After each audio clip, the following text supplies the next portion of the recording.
Hello, good morning, all of you. Audible, visible.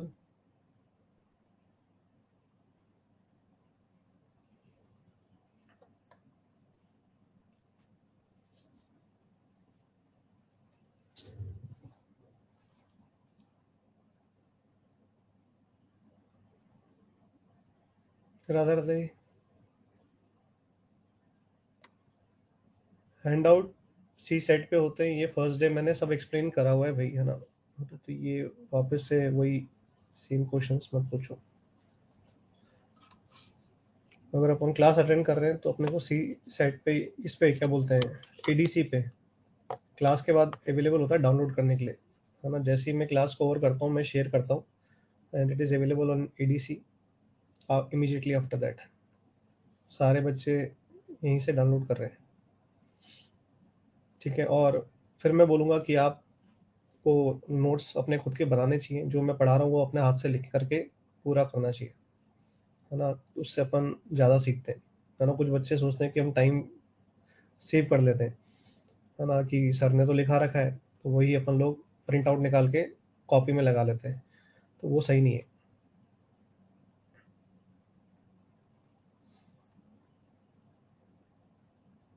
Class के time पे तो सुनना है मुझे, क्लास के बाद जब आप पूरा रिवाइज करते हो ना लेक्चर, तब आप लिखोगे ना नोट्स को। ये सब बातें मैंने फर्स्ट क्लास में सब एक्सप्लेन करी थी। इधर यू वर नॉट प्रेजेंट और you did not take that class seriously. ठीक है। रेस 37 का सॉल्यूशन ग्रुप में शेयर होगा जैसा मैंने कहा था, and then tomorrow we will discuss that रेस। जैसा मैं ऑलरेडी समझा चुका हूँ, शायद प्रोसेस यही था। आगे बढ़ते हैं। I think we can start now.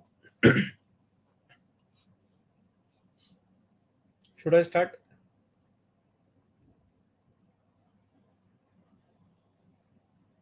चलो, ठीक है। No more comments. कल अपन लोग ओजीसी के बारे में पढ़े थे, orthocentre, centroid and circumcentre. ठीक है। तो मैंने एच से ऑर्थो सेंटर यूज किया था, सेंट्रोइड को जी से किया था, सर्कम सेंटर को मैंने ओ से यूज किया था, बट मैंने कहा था ओ कई बार ओरिजिन के लिए यूज होता है, तो अब मैं यहाँ पे एस यूज कर रहा हूँ, है ना। You can use any alphabet, है ना। No issues. अगर वो अल्फाबेट क्वेश्चन में ऑलरेडी यूज में नहीं है तो आप कोई भी अल्फाबेट यूज कर सकते हो।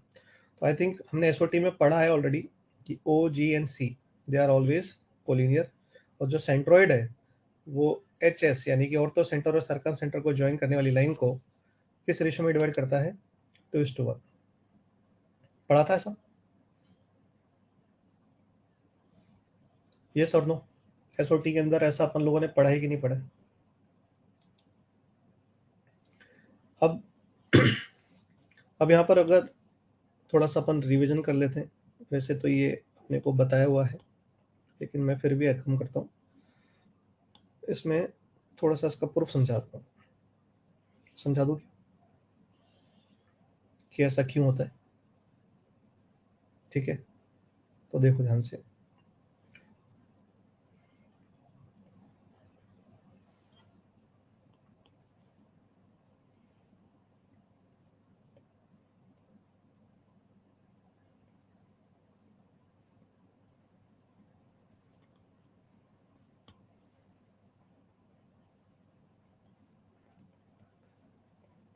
ये अपन ने ट्रायंगल एबीसी लिया है, ठीक है। लेट्स से कि ये अपना ऑल्टीट्यूड है, इसे डी बोला मैंने। तो इस पे ऑल्टीट्यूड पे कहीं ना कहीं ऑर्थो सेंटर होगा। लेट्स से कि ये अपना ऑर्थो सेंटर है, ठीक है। नाउ लेट्स से कि ये अपना ई जो है ये मिड पॉइंट है। मतलब मैं अगर इसको बोल रहा हूँ कुछ लेंथ एक्स सपोज करो, तो ये भी एक्स है। तो if I join A with E, तो can I say this is median, ठीक है। नाउ अपन लोग जानते हैं कि अगर ये ई मिड पॉइंट है, क्योंकि यहाँ पर अपन देख सकते हैं B E is equal to E C. तो यहाँ पर मैं कह रहा हूँ कि जब किसी पॉइंट से मैं परपेंडिकुलर बाइसेक्टर ड्रॉ करूंगा बी सी साइड का, तो इस पे कहीं ना कहीं अपना सर्कम सेंटर होगा। परपेंडिकुलर बाइसेक्टर का इंटरसेक्शन पॉइंट को अपन सर्कम सेंटर कहते हैं। तो लेटाई से कि ये अपना सर्कम सेंटर है, और मैं यहाँ पे इसको एस से डिनोट कर रहा हूँ। मैंने पहले भी कहा कि we can use any letter. O generally orthocentre O origin के लिए यूज होता है, तो अपन लोग ओ को अवॉइड कर दें, तो मैं एस यूज़ कर रहा हूँ। आप ओ भी यूज़ कर सकते हो अगर ओ क्वेश्चन में मेंशन ओरिजिन नहीं है तो, ठीक है ना। ये मैं ऑलरेडी 3-4 बार बोल चुका हूँ। अब यहाँ पर मैंने क्या किया, आई एम जॉइनिंग H2S। यहाँ तक क्लियर है सबको? आई थिंक H और S सब लोग क्लियर है कि H is ortho centre, S is circum centre. अब मैं ये प्रूव कर दूंगा थोड़ी देर में, देखो कि ये जो पॉइंट आएगा G, ये आपका सेंट्रोइड आएगा। ये मैं प्रूव कर दूंगा अभी, just listen to me carefully, ध्यान से देखना। ये वाला ट्राइंगल को मैं ले रहा हूँ, I am taking this triangle and I am taking this triangle. Hopefully सब लोगों ने सिमिलर ट्राइंगल्स पढ़ा हुआ है। तो triangle GAH is similar to, it is similar to triangle GES।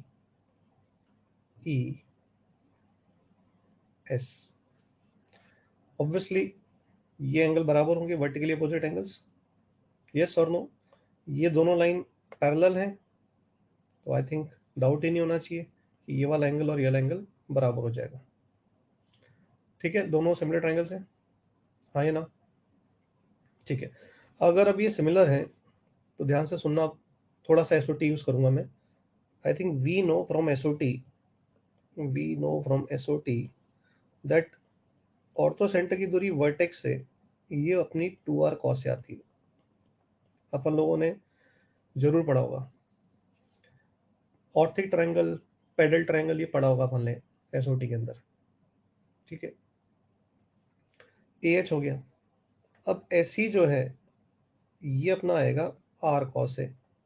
ये 8th क्लास 9th क्लास की अपन की ज्योमेट्री से कैसे आया, ध्यान से सुनना। लेट मी शो यू कि अगर ये, सोचना ध्यान से, अगर ये सर्कम सेंटर है तो अपन को पता है कि ऐसे एक सर्कल इसको सर्कमस्क्राइब करेगा। तो जो BC ने ए पे एंगल बनाया वो एंगल ए है, दिस इज एंगल ए। तो अपने को पता है सेंटर पे जो एंगल बनेगा वो 2A के बराबर होगा।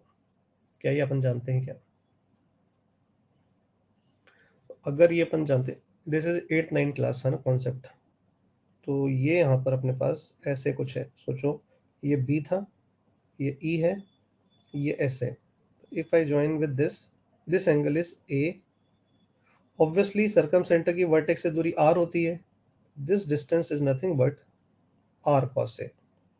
फाइन, बस अब हो गया मेरे हिसाब से। I think you can see कि AH बाय SE का जो रेशो है वो 2:1 है या नहीं? तो अगर AH बाय SE का रेशो 2:1 है और triangle GAH and GES are similar, तो कहना है से कि AG बाय G का रेशो भी 2:1 ही होगा, हाँ या ना? और क्या मैं ये बोल सकता हूँ कि E अगर मिडिल पॉइंट है तो ये मीडियन होगा? तो कहना है से A इज मीडियन। और अगर A मीडियन है तो उस मीडियन को 2:1 में अगर कोई पॉइंट डिवाइड करता है तो हम जानते हैं वो सेंट्रोइड होता है, हाँ या ना? तो इट इज नाउ क्लियर कि G सेंट्रोइड है।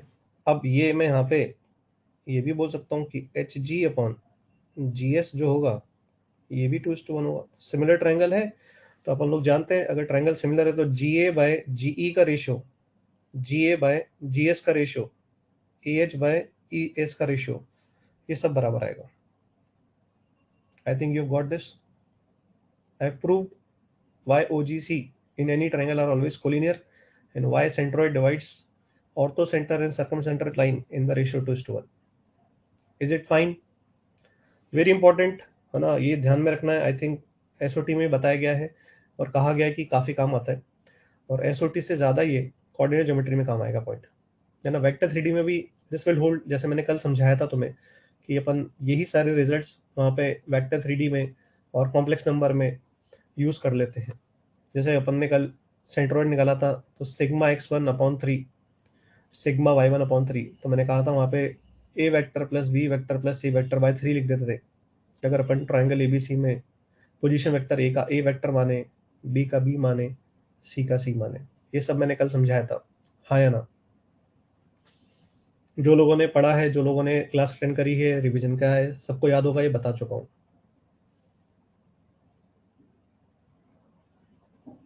ठीक है, तो आगे बढ़ा जाए। चलो अब अपना रफ कॉपी और पेन तैयार रखेंगे सब लोग। Get ready with rough copy and pen for solving some easy illustrations.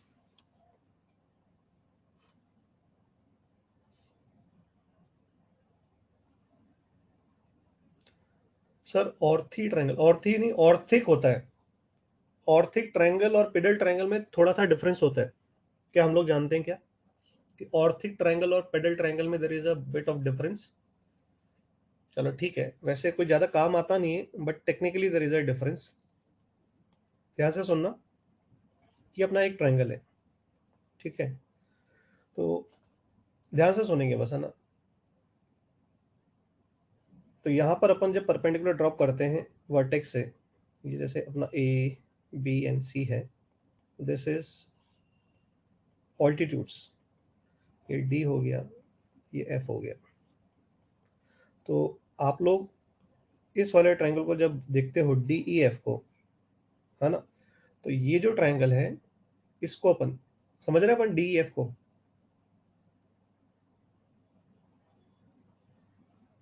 इस ट्रायंगल को आप कहते हो ऑर्थोथिक ट्रायंगल, है ना, क्योंकि ये ऑर्थो सेंटर है ना अपना। तो ऑर्थो सेंटर से आपने ऑल्टीट्यूड्स ड्रॉ करें साइड्स पे, देखो। और अगर यही चीज अपन, है ना, एक ट्रायंगल बनाए ऐसे A B C, and I just pick up any point, let say मैंने ये पॉइंट ले लिया। अब ये ऑर्थो सेंटर होना जरूरी नहीं है, ऊपर वाले में ऑर्थो सेंटर था। अब ये पॉइंट मैंने लिया और यहाँ से मैंने परपेंडिकुलर ऐसे साइड्स पे ड्रॉप किया, लाइक दिस। तो अब ये जो बेस से कनेक्ट करने पे ये ट्रायंगल बन रहा है, ये फीट ऑफ ऑल्टीट्यूड्स को ज्वाइन करने पे ये ट्रायंगल आपका इन जनरल पेडल ट्रायंगल होता है। और जब ये पॉइंट अपना ऑर्थो सेंटर बन जाता है तो उसको अपन ऑर्थिक ट्रायंगल बोल देते हैं। तो orthic triangle is a special case of pedal triangle. ठीक है, इतना सा अपने को पता होना चाहिए। ज्यादा कुछ जितना पढ़ाया गया वो सफिशिएंट है। सारी चीजें अपने को शायद एसओटी के अंदर एक्सप्लेन करी गई। ठीक है, वैसे भी अगर अपन एसओटी को चैप्टर को देखें ना, अगर हम जेई का पिछले 15-20 साल का पेपर उठा के देखेंगे, तो यू विल सी कि एसओटी के अंदर अपने को 5 लॉज जो पढ़ाए जाते हैं वो सबसे ज़्यादा इंपॉर्टेंट है। ठीक है, 5 लॉज आप पढ़ो, उसके बाद आप स्मॉल आर और R1 R2 R3 के फॉर्मूले देखो। हाफ एंगल्स के tan a/2 cos a/2 sin a/2 का फॉर्मूला पढ़ो। और स्मॉल आर और कैपिटल आर का जो रिलेशन होता है अपना, वो आपको पता होना चाहिए, स्मॉल आर और कैपिटल आर में क्या रिलेशन होता है। दूसरा अपने को जो आजकल पिछले 5-6 साल में 2-3 बार पूछा गया है, दैट इज मीडियन की length, length of median of triangle, and angle bisector, angle bisector की लेंथ, ये भी अपने को पता होना चाहिए। तो मोटा मोटा पिछले 15-20 साल में जो क्वेश्चंस आए सब इसी से रिलेटेड आए। ऑर्थोथिक ट्रायंगल, पेडल ट्रायंगल, ये सब बातें ज्ञान के लिए तो अच्छी है। एक सेंट्रल ट्रायंगल, ये सब अपने को अगर इंटरेस्ट के लिए पढ़ना हो तो पढ़ सकते हैं, बाकी एज सच उस पर से क्वेश्चन नहीं आते। ठीक है, क्लियर है क्या? तो आगे बढ़ रहा हूँ मैं बना। ये है अपना पहला question. I think rough copy और पेन के लिए सब तैयार है। आई थिंक पढ़ सकते हैं हम लोग, क्वेश्चन सामने है, and I want everyone to solve this, ठीक है ना, एंड करेक्टली। कभी कभी मैं कुछ बातें बोलता हूँ तो शायद कुछ लोग गलत समझ लेते हैं और गलत उसको इंटरप्रीट कर लेते हैं ना, तो वो लोग ध्यान से नहीं सुन रहे, and then the confusion will arise. तो थोड़ा कंसंट्रेशन के साथ बैठें। देखो, है ना, मैं यहाँ पे 5 मिनट और लेता हूँ तुम्हारे, है ना, 5 मिनट्स। ध्यान से सुनना मेरी बात को, leave this question for the time भी। मेरी 5 मिनट के लिए बात सुनेंगे सब लोग। सुन रहे हैं क्या सब लोग? ये मैं तुम्हारे बहुत बड़े फायदे की बात कर रहा हूँ यहाँ पे, है ना, अगर तुम इसको सच्ची में इंप्लीमेंट करते हो पूरे शिद्दत के साथ। लिसन टू मी केयरफुली, बोलना चालू कर रहा हूँ मैं। प्लीज लिसन केयरफुली, है ना, डोंट सॉल्व दैट क्वेश्चन, है ना, प्लीज लिसन केयरफुली। क्योंकि ये बच्चों ने यूज किया है मेथड पास्ट काफी ईयर्स में, मैं बच्चों को सजेस्ट करता हूँ और काफी बच्चों को इस मेथड से फ़ायदा होता है। स्पेशली उन बच्चों के लिए बता रहा हूँ, जो लोग बहुत कंसंट्रेशन पावर जिनका वीक है ना? देखो, अपन क्या करते हैं ना, जब जेईई की तैयारी कर रहे होते हैं, 11th में एंड 12th में अपन होते हैं, है ना? हम लोग पूरे फ़ोकस्ड होते हैं कि हमें अच्छे से पढ़ना है, पूरी जी-जान से हम लोग पढ़ाई भी करते हैं, मेहनत भी बहुत करते हैं, है ना? इसमें कोई डाउट नहीं है। हम लोग घंटों तक पढ़ते रहते हैं, क्लासेस अटेंड करते हैं, फिर उसके बाद होमवर्क करते हैं। रिपीटेडली हम लोग ये 2 साल तक काम करते रहते हैं। 365 डेज़ अ ईयर, 365 डेज़ पहले साल में करा, फिर 365 डेज़ तो दूसरे साल में किया। पूरी मेहनत करते हैं, है ना? फिर भी कई बच्चे कहीं न कहीं पीछे रह जाते हैं, किसी की रैंक पीछे रह जाती है, किसी का सिलेक्शन नहीं होता है और वो 2 साल में जज ही नहीं कर पाते हैं कि इतनी मेहनत करने के बाद कहाँ गलती रह गई, कहाँ वीकनेस थी। भई प मेहनत में तो कोई कमी नहीं थी। हम भी 12-13 घंटे, 14 घंटे तक पढ़ रहे थे 24 में से। कुछ-कुछ लोग तो 15 घंटे, 16 घंटे भी पढ़ लेते हैं। तो भई कमी कहाँ रह गई? देखो, पूरा गेम जो है आईआईटी का या कॉम्पिटिशन का, ये देखो उस 3 घंटे में कौन अपना दिमाग कितना इफ़ेक्टिवली यूज़ करता है, उस पे डिपेंड करता है। आपने 2 साल तक क्या पढ़ा, कितने मार्क्स टेस्ट में लाए थे, क्या करा था ना, सब धरा रह जाता है। सिर्फ़ ये 3 घंटे इम्पोर्टेंट है। अब ये जो 3 घंटे हैं, इसकी जो प्रैक्टिस है, ये हम अभी से ही स्टार्ट कर सकते हैं कि हम अपने दिमाग को कैसे कंट्रोल कर सकें, कि वो इधर-उधर ना भागे, वो शांत रहे, ताकि अपन कंपोज़्ड होके पेपर कर सकें। अब कंपोज़्ड होके पेपर करने के लिए क्या होता है कि हम लोग दिन भर मेहनत करते हैं, पूरा जी-जान लगा के, है ना, सब कुछ करते हैं जो एक बच्चे को करना चाहिए जेईई के लिए। बट गलती कहाँ रह गई कि हम लोग अपने बॉडी को और माइंड को दिन भर में, है ना, we are not giving anything. Mind और बॉडी के लिए हम लोग कुछ नहीं कर रहे। हम लगे हुए हैं, मेहनत कर रहे हैं, क्वेश्चंस कर रहे हैं, क्लासेस अटेंड कर रहे हैं, but we are giving nothing to our body and mind. तो ऑब्वियसली वो भी एग्ज़ॉस्ट हो जाएगा। उसको चाहिए कुछ ना कुछ, है ना, डाइट चाहिए, एक तरीके से ऐसे बोले। तो इनकी डाइट क्या है ना? अब मैं जो बोलूँगा ना, तो कुछ लोगों या हो सकता है कुछ लोग बोलें कि सर ये तो मतलब हमारा टाइम वेस्ट होगा, हमारा आधा घंटा चल जाएगा।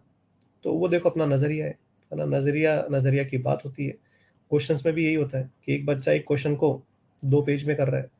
एक बच्चा जो है, एक क्वेश्चन को 4 लाइन में कर रहा है, 5 लाइन में कर रहा है। तो वो माइंडसेट की बात है। तो क्या करना चाहिए अपने को? थोड़ा-सा टाइम अपने माइंड को और बॉडी को देना चाहिए। बात समझ में आई क्या? आवाज़ आ रही है? ठीक है। तो आप माइंड और बॉडी को कैसे, है ना, तैयार कर सकते हो एग्ज़ाम के लिए? तो देखो, मॉर्निंग में मैंने देखा है, मॉर्निंग में कई बच्चों की आदत होती है लेट उठने की, है ना? 9 बजे उठ रहे हैं, 8 बजे उठ रहे हैं। इसे सबसे पहले देखो चेंज करने की आवश्यकता है। कोशिश करें, ज़्यादा नहीं तो 6 बजे तो उठने की कोशिश करें। अगर अपन कुछ बच्चों को देखेंगे तो कई बच्चे अर्ली मॉर्निंग उठने की आदत रखते हैं।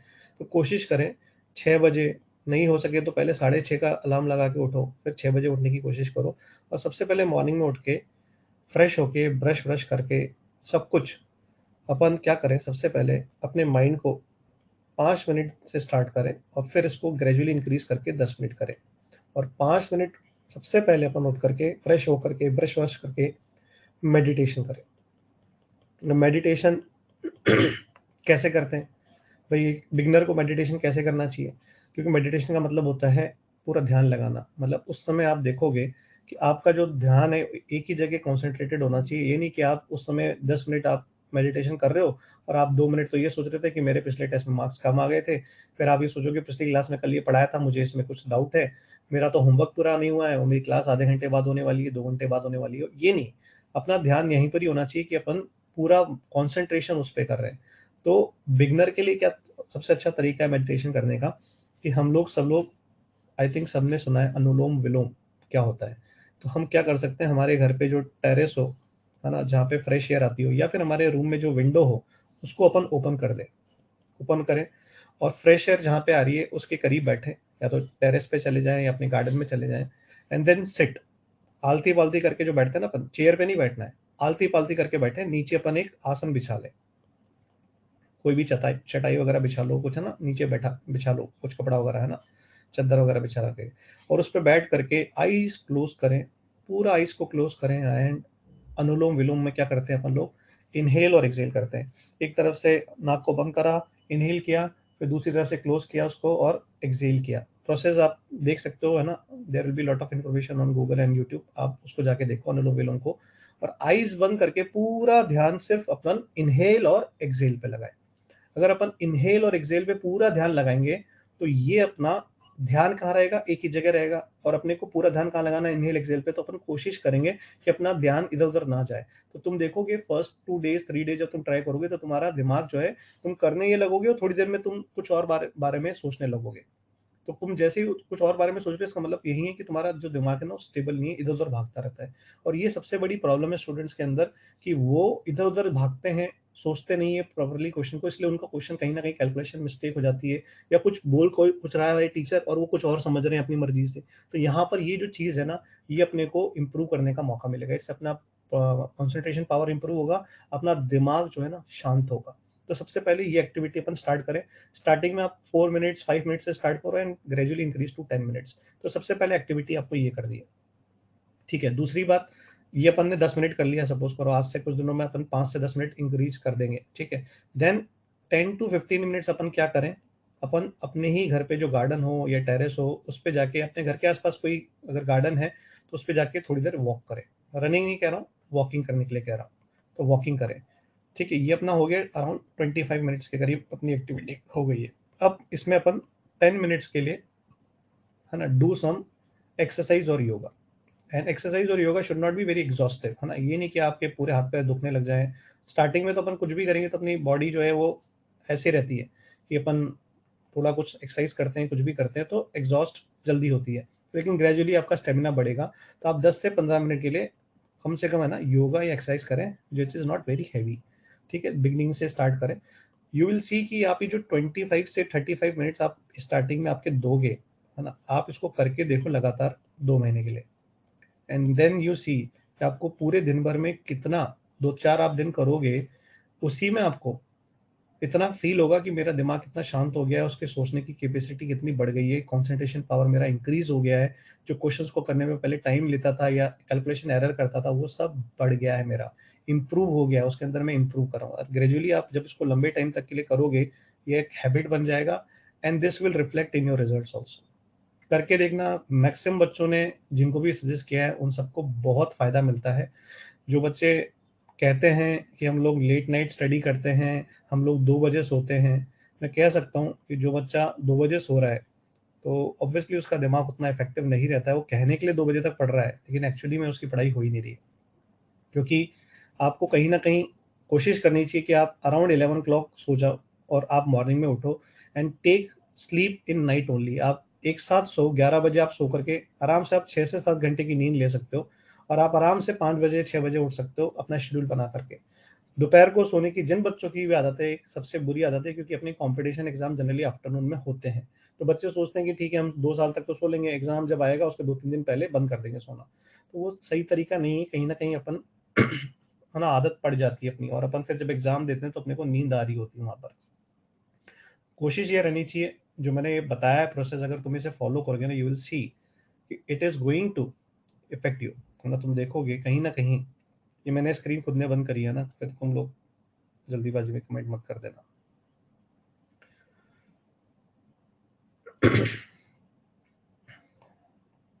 ठीक है, हाँ ना, आई थिंक समझ में आ गई होगी बात मेरी।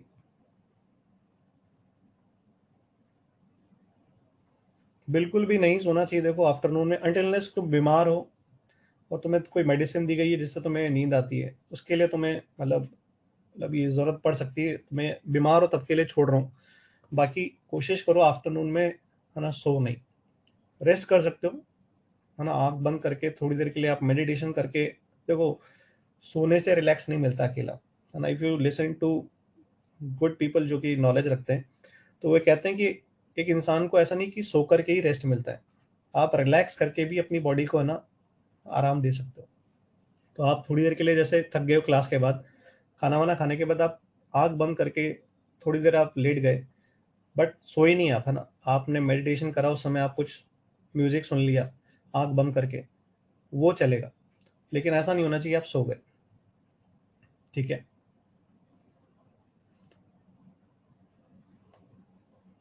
नहीं, 5 घंटे की स्लीप एक आध दिन कभी हो रही है तो ठीक है, लेकिन आपको 6 से 7 घंटे के बीच सोना चाहिए जनरली, है ना? दिमाग को भी तो रेस्ट चाहिए। एक ही बार अपन सो रहे हैं दिन भर में, ठीक है? चलो स्टार्ट करो क्वेश्चन को, बात बहुत हो गई है, solve this question.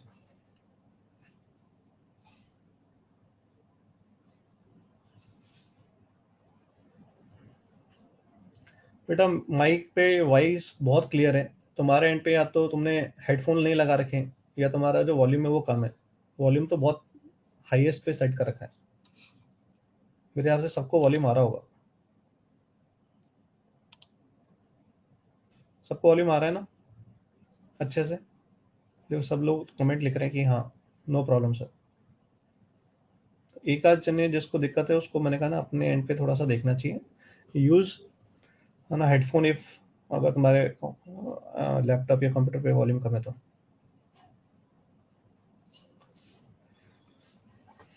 I think काफ़ी लोगों ने आंसर निकाला है। I am just waiting for 30 more seconds, बाकी लोग भी सॉल्व कर लें।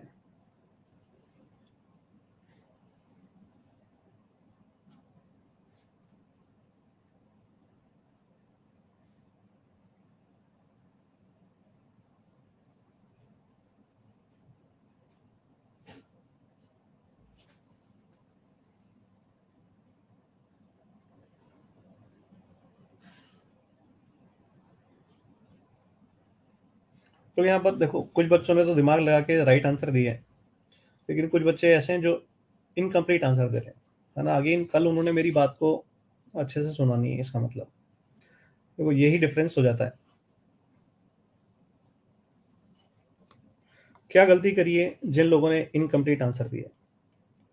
ध्यान से देखना, we have P which is given to us 2 comma minus 2, we have q which is minus 2 comma 1, pq are collinear and pr is 10।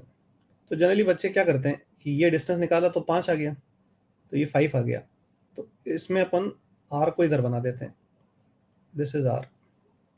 तो sir ये भी 5 होगा तभी जाके तो 10 बनेगा, ठीक है यहाँ तक। बट ये तो कल भी मैंने समझाया था कि जब अपन कोलिनियर कह रहे हैं तो अपन ने अगर इन ऑर्डर नहीं बोला है तो फिर क्या हो सकता है? इसका मतलब ये नहीं कि वो एक लाइन में आए, ये ज़रूरी नहीं है, ठीक है क्या? हाँ या ना? तो पहले तो अपन ये वाला सिनेरियो जो बच्चों ने मैक्सिमम ने आंसर दिया है इसको देख लेते हैं। तो यहाँ पे ये अपन ने x कॉमा वाई बोल दिया, this is x plus 2/2 is equal to -2।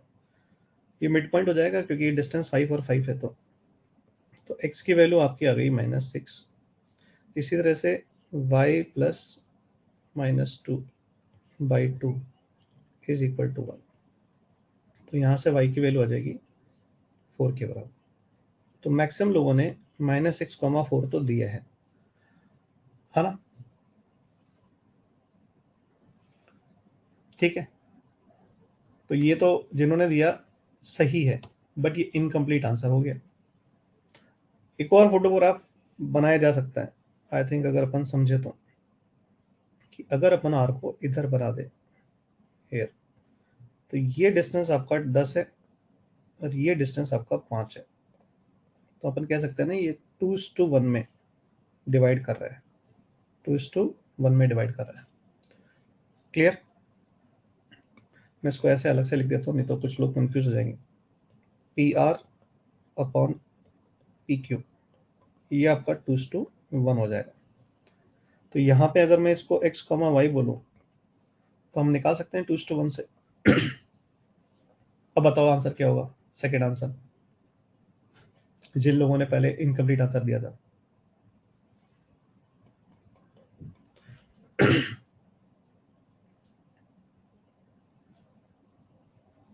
मैं नहीं सॉल्व करूंगा, देखो अब, है ना? डोंट वेट फॉर मी, है ना, कि मैं सॉल्यूशन दे दूंगा। मैंने सेक्शन फॉर्मूला पढ़ा दी है, मैं ऐसा नहीं पढ़ाता हूँ, है ना, कि मैं बच्चों को सारा एक एक क्वेश्चन का सॉल्यूशन देता जाऊँ।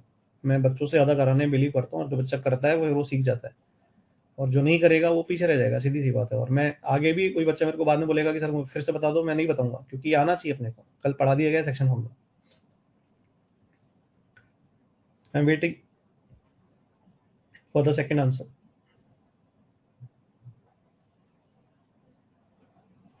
मतलब सच्ची में शर्म आना चाहिए उन लोगों को जो अभी भी इसका आंसर गलत दे रहे हैं। They should feel ashamed. Yes. तो इस केस में अगर हम आर की वैल्यू निकालेंगे तो आर की वैल्यू आएगी 10 कॉमा -8 इस केस में। और यहाँ पे अपन ने जब निकाला था आर, तो ये आर इस केस में आया था -6,4। तो there can be two answers, लेकिन कई बच्चों ने एक आंसर दिया, कई बच्चों ने दोनों आंसर दिए। तो अगेन मैं बोलूँगा, क्वेश्चन को ध्यान से पढ़ें, क्वेश्चन की लैंग्वेज को ध्यान से पढ़ें। जैसे कल मैंने एक पॉइंट समझाया था, मैं यहाँ पे उसको एक बार वापस से समझाना चाहूँगा। कल अपन ने हार्मोनिक कॉन्जुगेट की बात करी थी, if you remember, A B था, तो मैंने कहा था यहाँ पे पी और यहाँ पे क्यू है, तो ये किसी रेशियो में डिवाइड कर रहा है, A P upon P B, तो ये इसको m/n में डिवाइड कर रहा है इंटरनली। फिर अपन ने कहा था ए क्यू और बी क्यू भी इसको एक्सटर्नली डिवाइड कर रहा है m/n में। बट अपने को ही समझ में आना चाहिए कि जब अपन इसको, इस एक्सटर्नल डिवीजन को इंटरनल डिवीजन में चेंज करेंगे, तो डिस्टेंस की भी बात अपन को देखनी चाहिए, क्योंकि अपन यहाँ पर एपी अपॉन एपी को क्या बोल रहा हूँ मैं, सपोज करो एम के, पीबी को कह रहा हूँ मैं एन के। This is what I am saying this. यहाँ पर मैं ए क्यू को क्या कह रहा हूँ, मैं इसको एम के नहीं बोलूंगा, यहाँ पे कुछ एम लेमडा बोलूंगा। तो बी क्यू को क्या बोलूंगा मैं, एन लेमडा। तो यहाँ पर अगर लैम्डा और के की वैल्यू सेम आएगी, तब जाके वो रेशियो अपन इंटरनल डिवीजन में चेंज करेंगे तो सेम आंसर दे देगा, क्योंकि डिस्टेंस बराबर हो जाएगा उस केस में। अदरवाइज आप ये नहीं कर पाओगे हर बार। जैसे कल बच्चों ने कुछ, जब अपन एक क्वेश्चन किया था हार्मोनिक कॉन्जुगेट वाला, उसमें बच्चों ने डायरेक्टली उसका रेशियो को यूज कर लिया था इंटरनल डिवीजन के लिए, तो वो गलत हो जाएगा वहाँ पे, क्योंकि डिस्टेंसेस बराबर नहीं थे वहाँ पे। इसीलिए कुछ लोगों का वहाँ पे कल गलत आंसर भी आया था। ये बात समझ में आ रही है?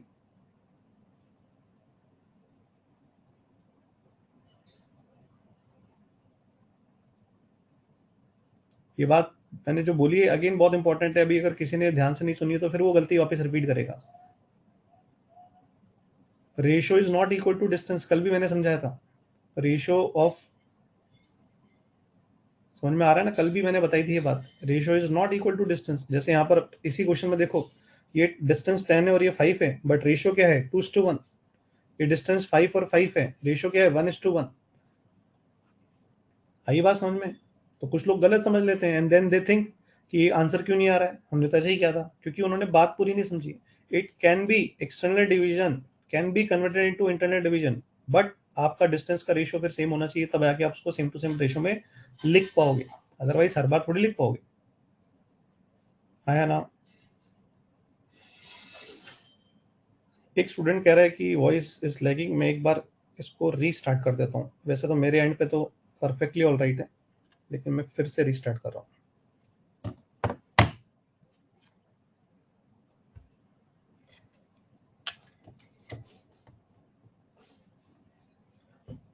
नो लैगिंग, हाँ ठीक है, मेरे एंड पे भी कोई नहीं नज़र आ रहा है मुझे, लेकिन मैंने फिर भी उसकी एक बार बात सुनते हुए रीस्टार्ट कर दिया है।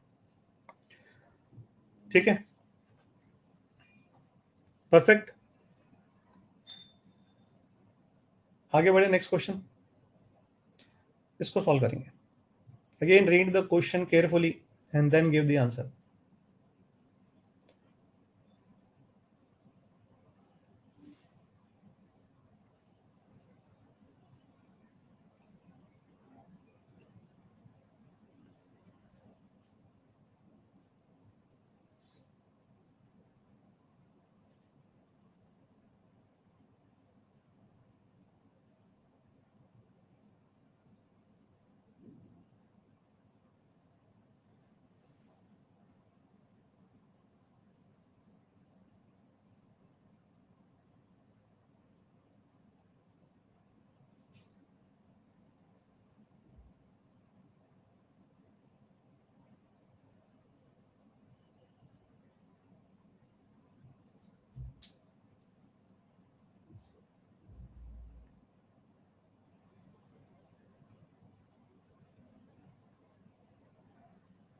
आई थिंक कुछ स्टूडेंट्स जो हैं, जो ये इलस्ट्रेशंस हैं, इनको पहले से कहीं से देख करके बैठे हुए हैं, और जैसे ही मैं क्वेश्चन लिख रहा हूँ वो इमीडिएटली बगैर सॉल्व करे वो आंसर चिपका दे रहे हैं। अच्छी बात है, बहुत बढ़िया बात है, ऐसे ही पढ़ो बेटा, इससे तुम बहुत कुछ सीख जाओगे, है ना, और तुम्हारा सिलेक्शन तो गारंटीड हो जाएगा, है ना। ये हरकत करने का मतलब यही है कि बच्चे को सिर्फ क्लास में आके टशन दिखाना है ना, और खुद सॉल्व नहीं करना है। तो ठीक है, ऐसे करने वाले बच्चों को अपने आप रिजल्ट मिल जाएगा, है ना, कुछ टाइम बाद जब एग्जाम्स वगैरह होंगे तब पता चल जाएगा, क्योंकि यहाँ पे फर्स्ट क्वेश्चन लिखते ही आंसर देने के कोई मार्क्स नहीं है ना, कोई प्राइज नहीं है। तो ये हरकत करना ये बता रहा है कि हमारा जो दृष्टिकोण है ना, जो नज़रिया है, वो बेकार है, घटिया है।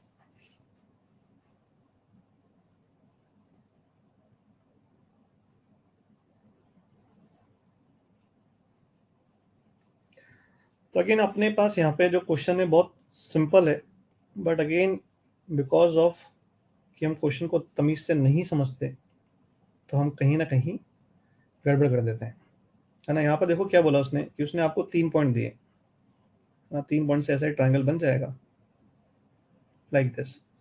अब बच्चे क्या करते हैं, इसे ए बनाया, इसे बी बनाया,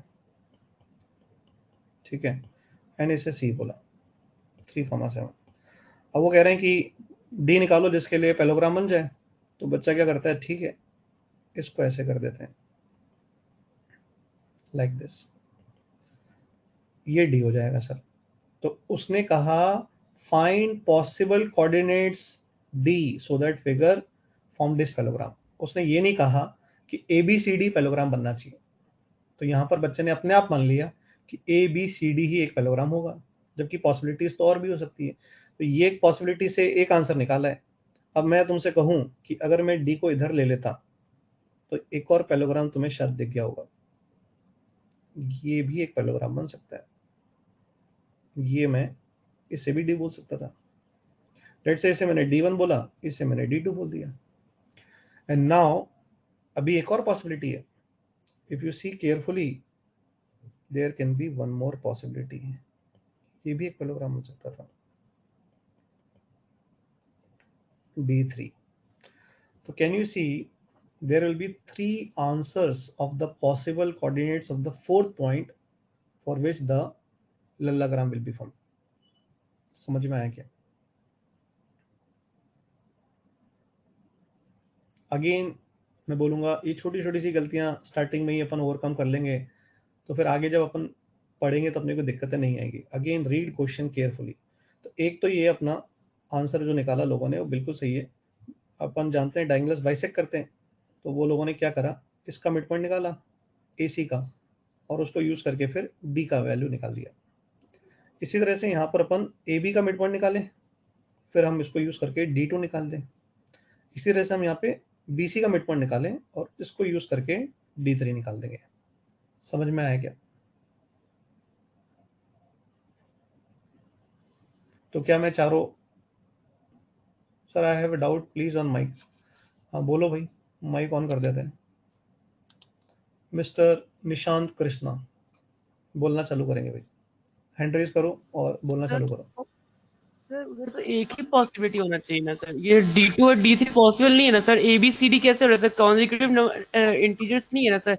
एक बार C आ रहा है, फिर B आ रहा है, फिर D आ रहा है। कहाँ लिखा हुआ है क्वेश्चन में ऐसा कि मुझे ए बी सी डी ही बनाना है पैलोग्राम? कहाँ लिखा हुआ है ऐसा? अच्छा सर, थैंक यू। मैंने अभी अभी बोला, और अगेन आई थिंक ये जो मैं कह रहा हूँ वो सुनते नहीं है, तो मैंने इतनी देर से एक ही चीज़ बोली कि बच्चे यहाँ पर अपने आप अज्यूम कर लेते हैं कि A B C D is the parallelogram, जबकि क्वेश्चन में ऐसा नहीं लिखा हुआ है। उसने सिर्फ ये बोला है कि आपको चौथा कोऑर्डिनेट निकालना है जिसके लिए इन चारों पॉइंट से एक पैलोग्राम बने।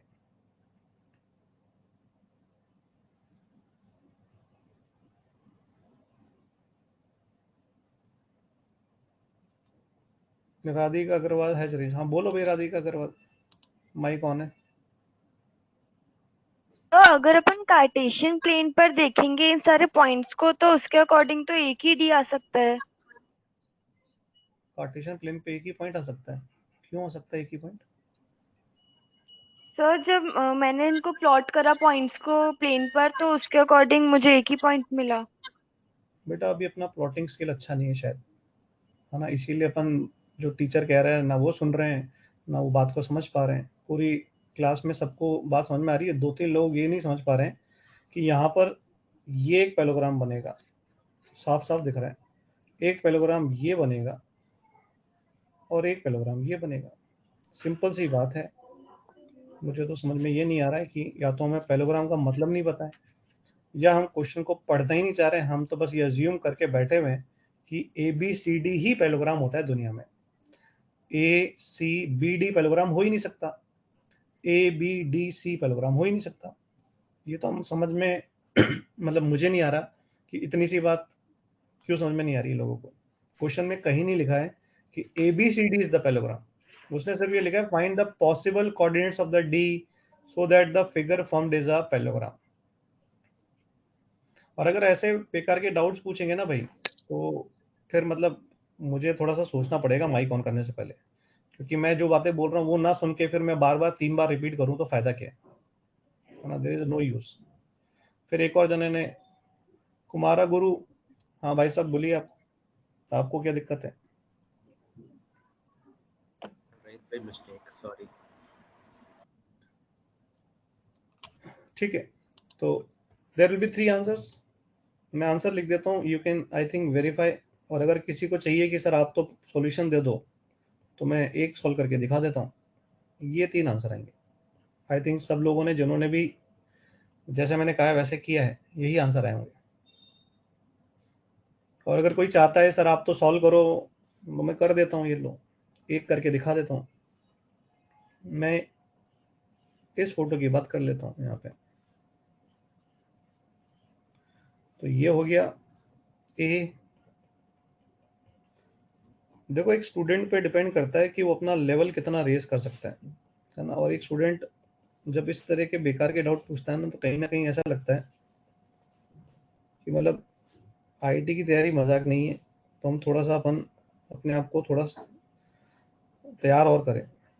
तो ये जो पॉइंट होगा यहाँ पे, लेटेस्ट से कि इस पॉइंट को मैं नाम दे देता हूँ कुछ एम। तो ये मिड पॉइंट होगा, इसका भी मिड पॉइंट होगा, और ये इसका भी मिड पॉइंट होगा। अब आई थिंक एम को अगर मैं डायरेक्टली निकाल दूंगा तो कोई दिक्कत नहीं है। तो ये 7/2 आएगा और ये 4 आएगा। अब मैं तुमसे सिंपली ये कह रहा हूँ कि ये a कॉमा बी है, तो a प्लस 5/2 की वैल्यू 7/2 आ जाएगी। तो यहाँ से a का वैल्यू 2 आ गया। इसी तरह से b माइनस 2/2, इसकी वैल्यू 4 आएगी। यहाँ से b की वैल्यू 8 आ जाएगी। 8 प्लस 10, 8 प्लस 2 दैट इज 10। तो ये आ गया। अब जैसे मैंने ये किया है वैसे you can construct ACDB and so on. Clear है क्या? So there will be 3 answers. I think it is clear to us. 3 possibilities are there. Next question. इसको सॉल्व करेंगे।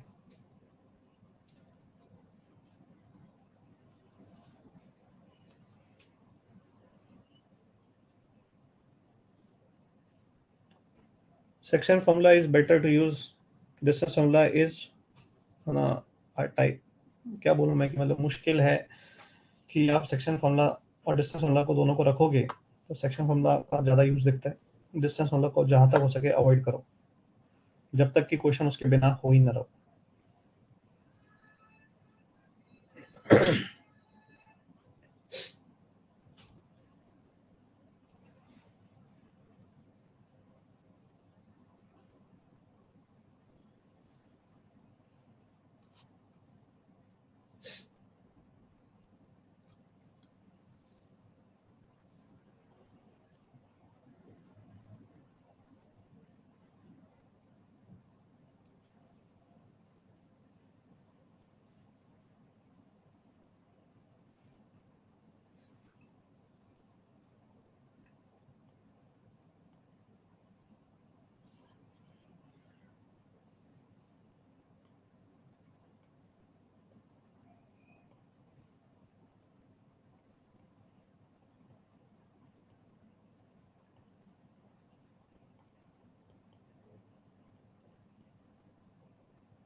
ठीक है, तो यहाँ पर अपने को x1 x2 y1 y2 ये सब निकालना है। ठीक है, एक ट्रायंगल है जिसके मिड पॉइंट्स के सारे कोऑर्डिनेट्स पता थे, तो अपने को क्या निकालना है, उस ट्रायंगल के वर्टिसेस के कोऑर्डिनेट्स निकालने। तो आई थिंक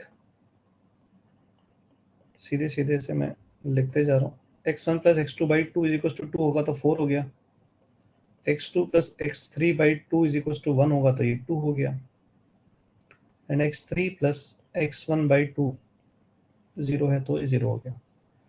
अब अगर अपन इसी तरह से y की लिखेंगे तो इक्वेशन y की भी आ जाएगी, तो y1 plus y2 by 2 is -1 तो वो -2 हो जाएगा, y2 प्लस y3 बाई 2 करेंगे तो वो वैल्यू अपनी 4 हो जाएगी, and y3 plus y1 by 2 करेंगे तो वैल्यू -2 हो जाएगी।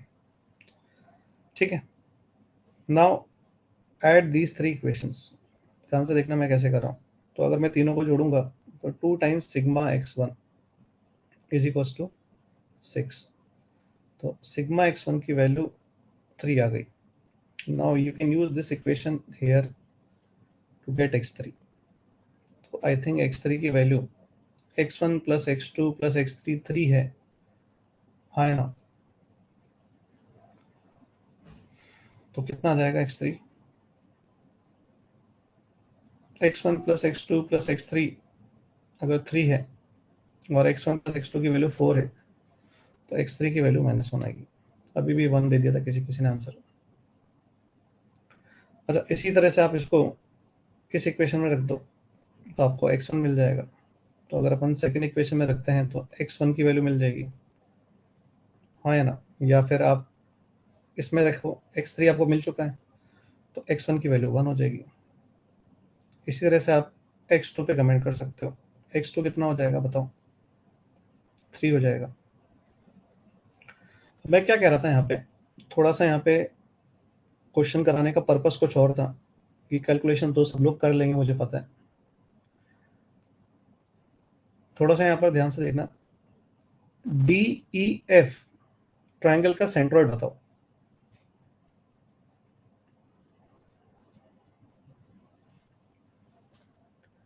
DEF ट्रायंगल का सेंट्रोइड के कोऑर्डिनेट्स क्या होंगे बताओ?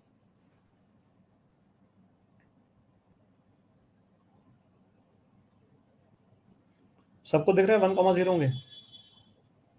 डी इसमें भी देखो कुछ लोग अपनी कलाकारी दिखा रहे हैं, उनका आंसर DEF ट्रायंगल का सेंट्रोइड कुछ और आ रहा है। मानना पड़ेगा, मतलब एक्स्ट्रा ऑर्डिनरी टैलेंट है ना। 1 0 और 2 को जोड़ेंगे डिवाइड बाय 3 करेंगे तो 1 ही आएगा, और y कोऑर्डिनेट्स को जोड़ेंगे DEF के तो 0 ही आएगा। तो 1,0 आ रहा है ना। अब क्या करो तुम लोग, इसका सेंट्रोइड तुमने निकाल लिया, ये तुमने इसका निकाला है। अब अगेन सी ABC का सेंट्रोइड क्या होगा, तो यू विल सी कि सेम आएगा, 1,0 ही आएगा। देखो जरा सेम आ रहा है कि नहीं आ रहा, देखा? तो मैं क्या कह रहा हूं, मैं यहाँ पर एक इंपॉर्टेंट ज्योमेट्रिकल प्रॉपर्टी बता रहा हूँ कि कोई एक ट्राइंगल है, there is a triangle ABC। अब इस ट्राइंगल पे आपने, सपोज करो मैं पहले इंटरनेट डिवीजन की बात कर लेता हूँ, आपने 1:2 पे कोई भी रेशो ले सकते हैं, मैं 1:2 ले रहा हूँ, आप कुछ भी ले सकते हो, ये भी 1:2 है, सिमिलरली ये भी 1:2 है। तो इनको ज्वाइन करेंगे तो एक ट्रायंगल बनेगा 1:2 1:2 1:2। इनके जो पॉइंट्स आ रहे हैं साइड्स ABCD, इन सब पे एक ट्रायंगल बनता हुआ दिख रहा है। लेट्स से कि ये ट्रायंगल PQR है, तो हम क्या पाएंगे कि जो ट्रायंगल ABC का सेंट्रोइड है वही हमेशा इसका सेंट्रोइड आएगा, क्योंकि वो सेम रेशियो में डिवाइड हो रहा था। समझ रहे हो बात को? तो अपन क्या कह रहे हैं कि अगर कोई दुनिया का ट्रायंगल है और उसकी साइड्स को सेम रेशियो में इधर इंटरनली सारे या एक्सटर्नली सारे डिवाइड करने से जो पॉइंट्स मिलेंगे, उनको ज्वाइन करने से जो ट्रायंगल बनता है उसका सेंट्रोइड और ओरिजिनल ट्रायंगल का सेंट्रोइड हमेशा कोइंसाइड करेगा। ये बात समझ में आनी?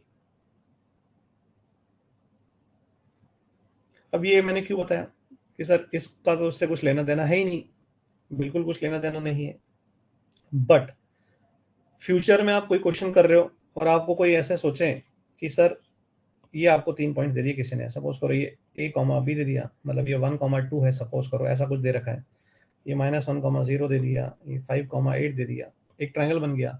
अब उसने कहा कि इस ट्रायंगल को एक पॉइंट P है जो 3:5 में डिवाइड कर रहा है, एक पॉइंट है जो इसको 3:5 में डिवाइड कर रहा है, फिर इसको 3:5 में डिवाइड कर रहा है।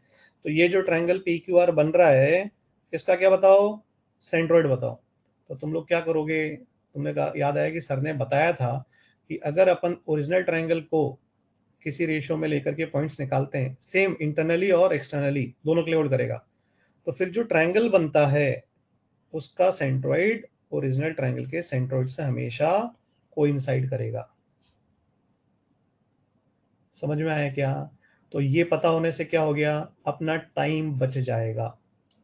ऐसे क्वेश्चंस एग्जाम में आते हैं, तो जिन बच्चों को ये बात पता होती है वो लोग यहाँ पर क्या करेंगे, इसको ओरली कर लेंगे, और जिनको नहीं पता वो पहले वो निकालेंगे सेक्शन फॉर्मूला से पॉइंट्स, फिर जोड़ेंगे, फिर सेंट्रोइड निकालेंगे। कम से कम 1 मिनट तो जाएगा आराम से, और यहाँ पर अपन ने अपना 1 मिनट बचा लिया, किसी और क्वेश्चन में उसको इस्तेमाल कर सकते हैं। समझ में आया क्या? मैं देखो ऐसी छोटी छोटी बातें बताता रहता हूँ, अब ये तुम पे डिपेंड करता है कि तुम उनको कहाँ यूज करो। ठीक है,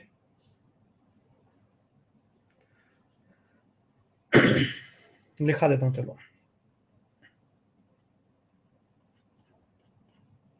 लिखा दूँ उसको नोट में, है ना। Centroid of triangle ABC is centroid of triangle formed। देखो याद रखने वाली बात है, रट्टा मत मारना। हाँ, एक बार मैंने अभी समझाया, तुमने इसको आज रिवाइज किया तो ये याद रह जाएगा। तुम रिवीजन नहीं करोगे, जैसे अब तुमने फर्स्ट चैप्टर पढ़ा था बेसिक मैथ्स, फिर तुमने लॉग, कंपाउंड एंगल, क्वाड्रेटिक जो भी पढ़ा, अब तुम उसके नोट्स अगर या शीट्स के क्वेश्चन रिवाइज नहीं करोगे तो तुम भूल जाओगे, है ना। ह्यूमन टेंडेंसी है, you have to keep revising. आपके पुराने जो चैप्टर्स हैं उनका रिवीजन भी आपको करते रहना पड़ता है।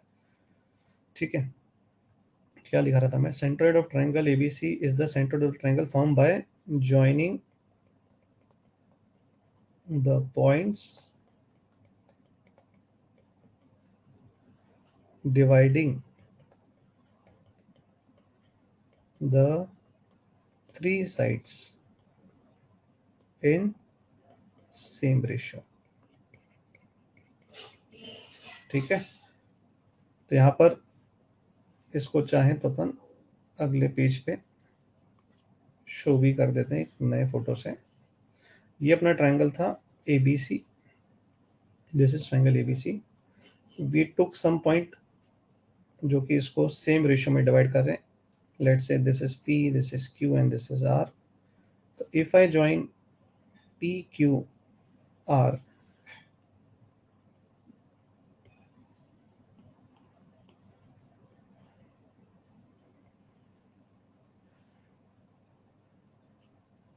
ठीक है, तो मैं ये कहना चाह रहा हूँ कि जो ABC का सेंट्रोइड होगा वही PQR का भी सेंट्रोइड होगा।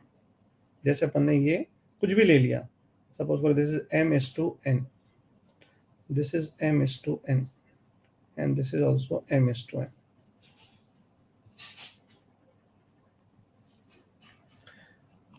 एक्चुअली क्या है कि अपन इस पे और भी एक दो चीज़ें जो पढ़ सकते हैं, बट वो जेई में नहीं है, इसलिए मैं उसमें जा नहीं रहा हूँ डिटेल में, है ना। काफ़ी इस तरह की रेशियोज की प्रॉपर्टीज होती हैं, कभी टाइम मिलेगा तो मैं उसको आगे डिस्कस करूंगा, है ना। अभी तो अपने पास क्या है कि टाइम नहीं है ना, क्योंकि टेस्ट में स्ट्रेट लाइन का पोर्शन कवर करना है अपने को।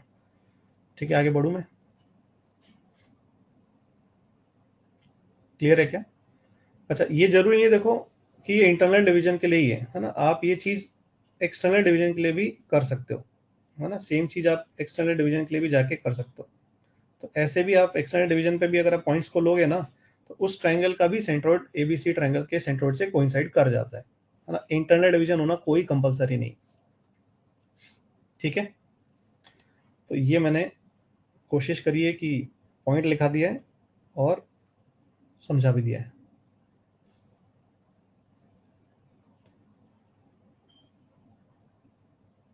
चलो आगे बढ़ रहा हूँ मैं, है ना। ये देखेंगे क्वेश्चन,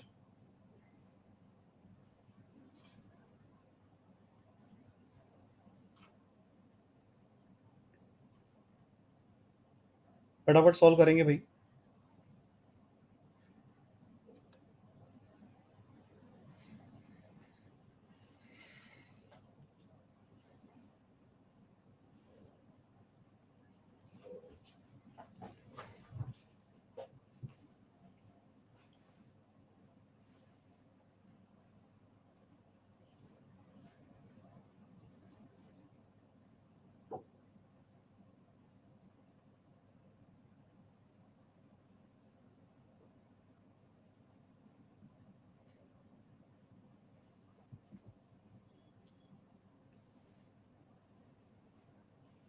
पिछले वाले क्वेश्चन में मिड पॉइंट ए बी का 0.1, 2 भी ले सकते हैं, तो कुछ भी ले सकते थे ना। मैंने तो एक रैंडम डायग्राम बनाया ना, तुम्हारा आंसर सेम आएगा, वही तो तुम करके देख सकते हो एक बार।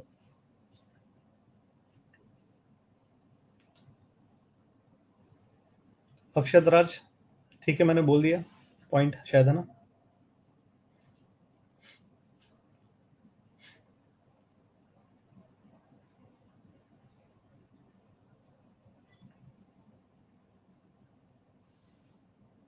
देखो यार, है ना, ये क्वेश्चंस मत पूछा करो कि सर मेरे को टाइम लगता है सवाल करने में, मैं क्या करूं। मतलब इसका कोई आंसर नहीं होता है ना। कि अब ये तो बोलूंगा नहीं मैं, मार्केट में जाओ, ये इंजेक्शन मिलता है लगवा लो, इसकी 3 डोज लगवा लो, एक एक महीने में एक एक बार, तो स्पीड बढ़ जाएगी तुम्हारी। मैथ्स में सब चीज़ प्रैक्टिस होती है ना। तो just keep on solving, keep on learning ना, एवरी डे थिंक कि मुझे कुछ सीखना है, जो सर पढ़ाते हैं फिजिक्स केमिस्ट्री मैथ्स में उसे अच्छे से फॉलो करना है और ईमानदारी से होमवर्क करना है, अपना दिमाग इस्तेमाल करके, है ना। मैक्सिमम बच्चे अभी ऑनलाइन में क्या है कि सॉल्यूशंस मिल जाते हैं, है ना, और ये मजबूरी भी है और ये, है ना कहीं नुकसानदायक भी है। तो बच्चे क्या करते हैं, टाइम बचाने के लिए, जी चुराने के लिए ना, सॉल्यूशंस को पढ़ने लग जाते हैं, बस यहीं पर ही उनका कबाड़ा चालू हो जाता है। जो खुद पेन चला के सॉल्व कर रहा है, अच्छे से क्वेश्चन को टाइम दे रहा है, फिर नहीं हो रहा तो सॉल्यूशन देख रहा है, तो वहाँ तक सब कुछ ठीक है। लेकिन अगर वो बिगनिंग में ही क्वेश्चन को टाइम ना दे करके सॉल्यूशन देखता है ना, तो वहाँ पे फिर बर्बाद हो जाएगा वो। आई think this is a very simple algebraic manipulation, जो हम लोगों ने इतनी एल्जेब्रा पढ़ी है तो शायद कर भी लिया होगा। तो यहाँ पर अपन जो लेफ्ट हैंड साइड पे सिग्मा वाला एक्सप्रेशन है उसको शायद ओपन कर सकते हैं। We know what is sigma notation now. तो ये अपने पास गिवन इनइक्वालिटी थी, x1 x3 है, x2 x4 है, y1 y2 है एंड y3 y4 है। तो यहाँ पे आएगा x1 का स्क्वायर, y1 का स्क्वायर, x2 का स्क्वायर, y2 का स्क्वायर, x3 का स्क्वायर, y3 का स्क्वायर, x4 का स्क्वायर, y4 का square, -2 times x1 x3 x2 x4 y1 y2 and 2 times y3 y4 and this is less than equal to 0। तो I think perfect square form करना अगर आता है तो ये टर्म और ये टर्म को देखो, अगर मैं साथ ले लूँ तो ये x1 माइनस x3 का होल स्क्वायर बन रहा है। सिमिलरली मैं x2 के साथ x4 को क्लब कर लूँ सारे टर्म्स को, तो ये बन रहा है। इसी तरह से मैं y1 के साथ y2 को क्लब कर दूँ तो ये बन रहा है, और अगर मैं y3 के साथ y4 को क्लब कर लूँ सारे टर्म्स को तो ये बन रहा है। Can you see this? बस अब आई थिंक हमें पता है कि अगर परफेक्ट स्क्वायर्स को जोड़ रहे हैं and this becomes equal to 0 या लेस देन इक्वल टू 0 लिखा हुआ है, तो कभी भी परफेक्ट स्क्वायर जो रियल नंबर का है नेगेटिव नहीं होता है, तो equality can only hold at 0। Yes, तो कैन आई से कि तभी पॉसिबल होगा जब आपके इंडिविजुअली सारे के सारे जो स्क्वायर्स हैं वो सब एक साथ क्या हो जाए, 0 हो जाए। कैन आई से लाइक दैट? ये तभी पॉसिबल है साइमल्टेनियसली। आई थिंक साइमल्टेनियस का मतलब होता है एक साथ, सब एक साथ 0 होंगे तभी ऐसा पॉसिबल होगा।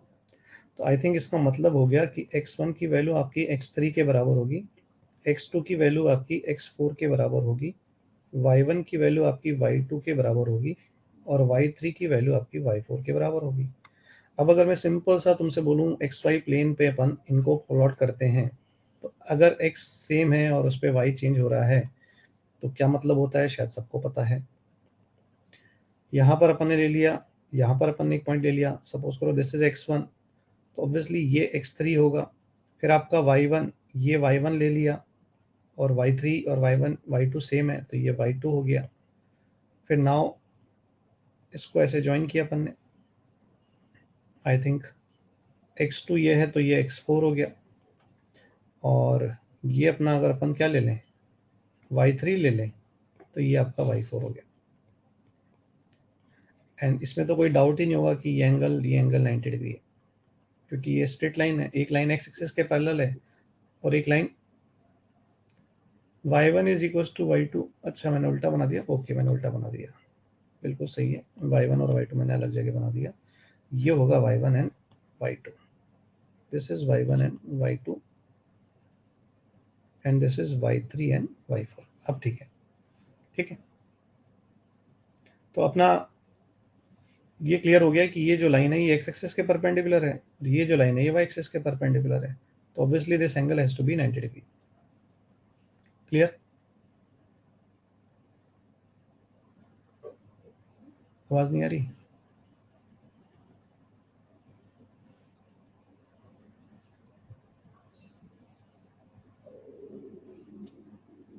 यार ये किसी किसी को आवाज नहीं सुनाई देती, पता नहीं क्यों। आवाज तो सबको आ रही है शायद। चलो ठीक है, क्लियर है ये क्वेश्चन?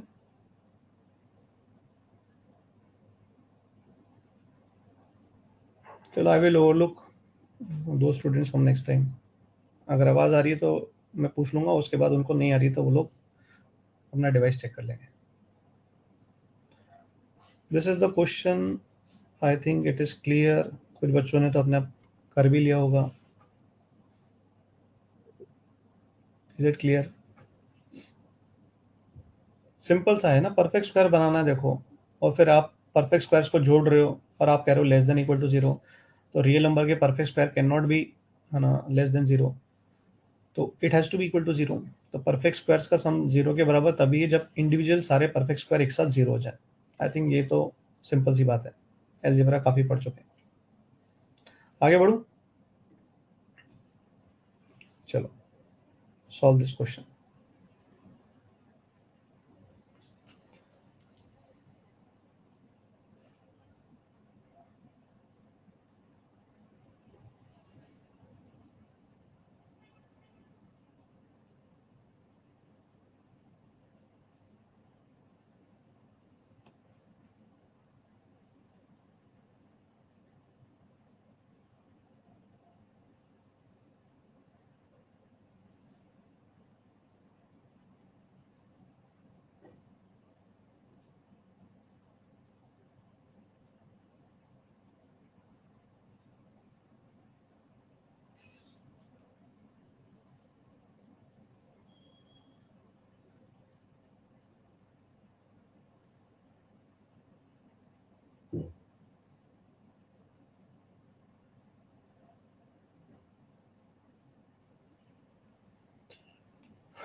देखो मैंने फर्स्ट डे एक बात कही थी कि कुछ चैप्टर्स जो पीछे पड़े उनका यूज आएगा।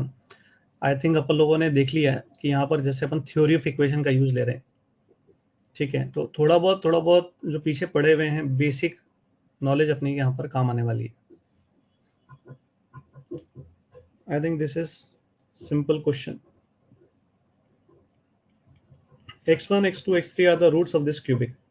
थ्योरी ऑफ इक्वेशन अगर हम पढ़े हुए हैं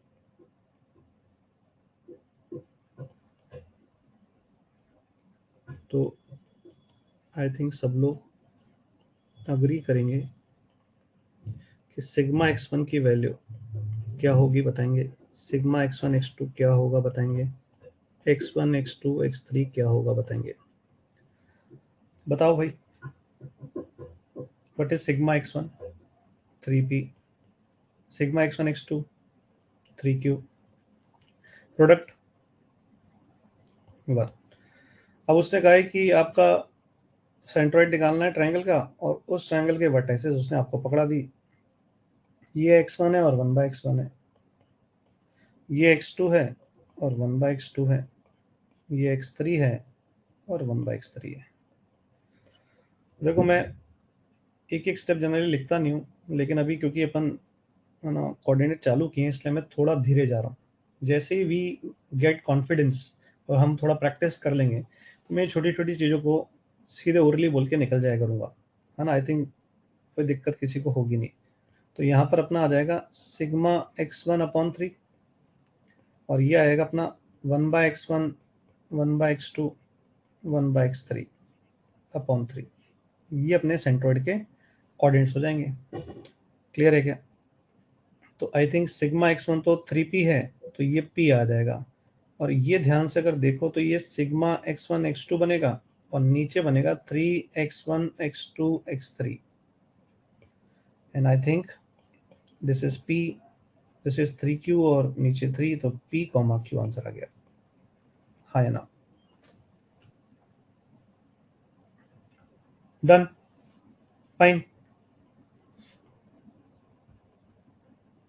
Everybody should be able to solve this question, है ना। They must solve this question।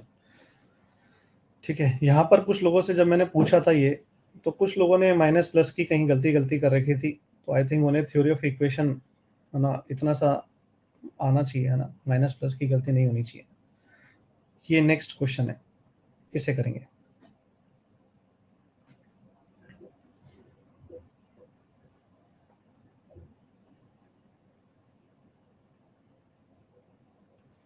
Deepshikha जी कह रही है -3q होगा।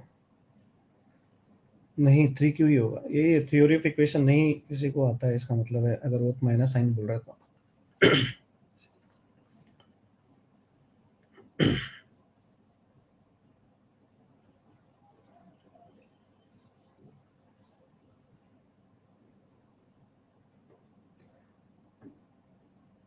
नहीं, कोऑर्डिनेट ज्योमेट्री में यू विल यूज एवरीथिंग जो अपन ने पीछे पढ़ा ना। लॉग भी आगे आएगा, थोड़ा कंपाउंड एंगल भी आएगा। मैंने तो फर्स्ट डे ही समझाई थी बातें, तब कुछ लोगों ने सोचा होगा। ऐसा होता है, बच्चे सोचते हैं कि सर भाषण दे रहे हैं, बट आइडिया देना जरूरी होता है, ताकि जो बच्चे सुन रहे हैं वो अगर उसको आगे यूज करते हैं तो उनको याद आता है सर ने ये बातें हमको फर्स्ट डे ही बता दी थी। इसलिए मैंने फर्स्ट डे टाइम लिया था। अब मैं बार बार वो रिपीट नहीं करूंगा। तुम जिन्होंने भी ध्यान से उस दिन सुना था ना, वो अपने आप देखते जाएंगे कि सर ने क्या क्या कहा था और वो कैसे कैसे यूज आ रहा है।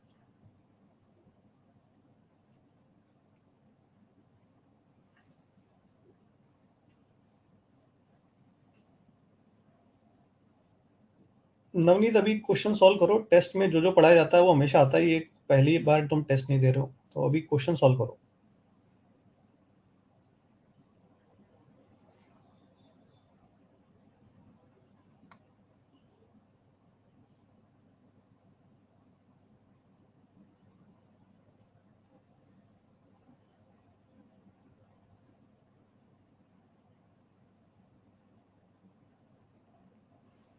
Answer I will tell in 1 minute. अभी वेट करेंगे, बाकी लोग भी आंसर निकाल दें।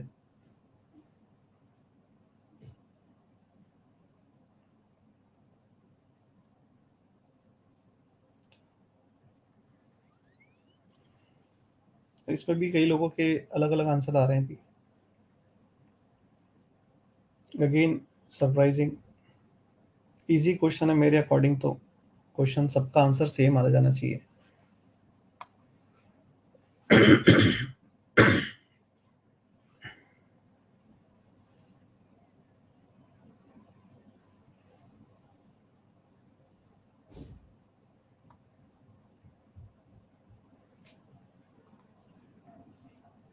Just wait for 30 more seconds so that all the people can go through their solution once.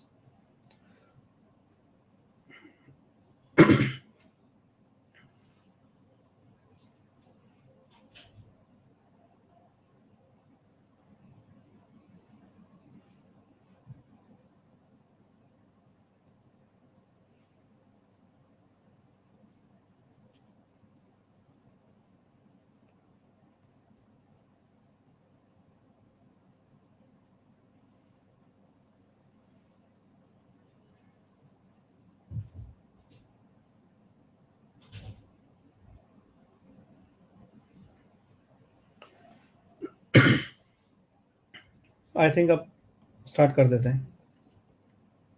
तो एक ABC ट्राइंगल है अपने पास, ठीक है। We have AD median and BE median. A B C, this is D, this is E, और ये angle 90 degree दे रखा है क्वेश्चन के अंदर। Can I say this point is going to be centroid?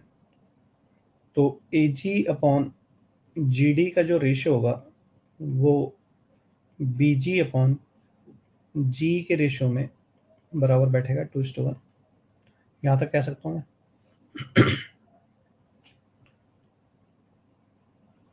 BC is given to you 3, तो ये 3/2 और ये 3/2 होना चाहिए।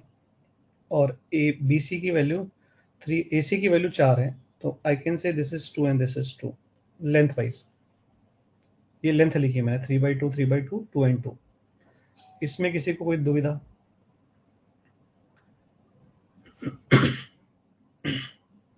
ठीक है।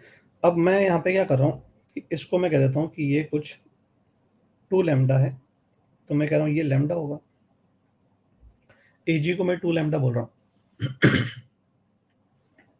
सो ये सब 90 डिग्री है ना, आई थिंक ये फोटो में दिख रहा है सबको क्लियर, ठीक है। तो सबसे पहले अपन ट्राइंगल AGE की बात कर लेते हैं। इसमें मैं पाइथागोरस अप्लाई करूंगा, तो 2 square will be equal to 2 lambda का होल स्क्वायर प्लस, अच्छा इसको मैं कुछ 2k मान लूँ तो ये k हो जाएगा, तो यहाँ पर मैं इसको k स्क्वायर लिख रहा हूँ, फर्स्ट इक्वेशन, ठीक है। Now again I am using triangle BGD। इस ट्राइंगल को मैं अगर यूज करूं तो इसमें भी पाइथागोरस अप्लाई करेंगे, तो 3/2 का whole square is nothing but 2k का होल स्क्वायर प्लस लैम्डा का स्क्वायर। ये सेकंड इक्वेशन हो गई। ये देखो जरा, 2 इक्वेशन मैंने लिखी है ट्राइंगल में पाइथागोरस से, ठीक है।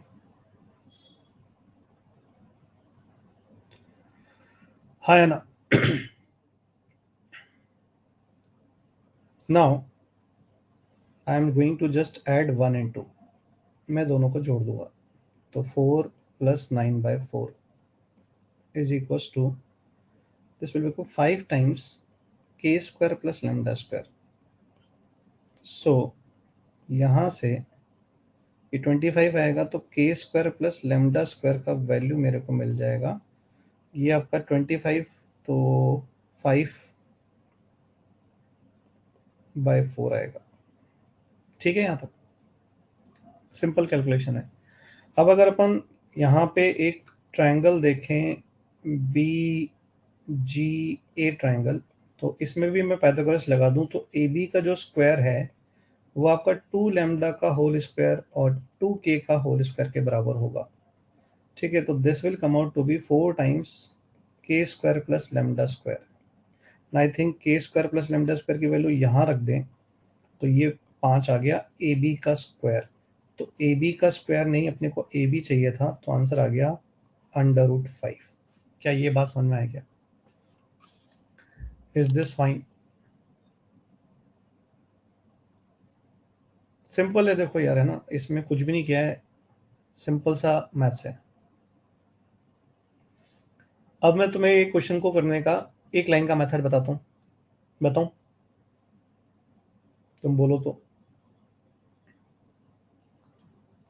पहले तो ये देख लो सब लोग, इसमें अगर किसी को कोई दिक्कत है तो बताओ।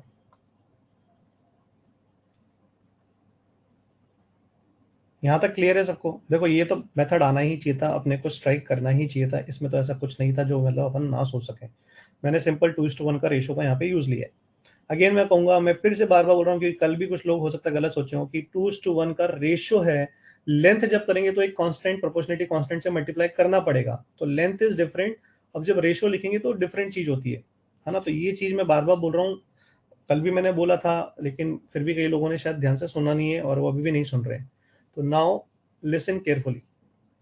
अपन यहाँ पर ये एक्स्ट्रा है, बता रहा हूँ, अगर नहीं पता है तो सिर्फ सुन लेना। एक थ्योरम होता है, अपोलोनियस थ्योरम। ठीक है, ये थ्योरम क्या कहता है मैं बता देता हूं पहले, कि आपके पास एक ट्रायंगल है,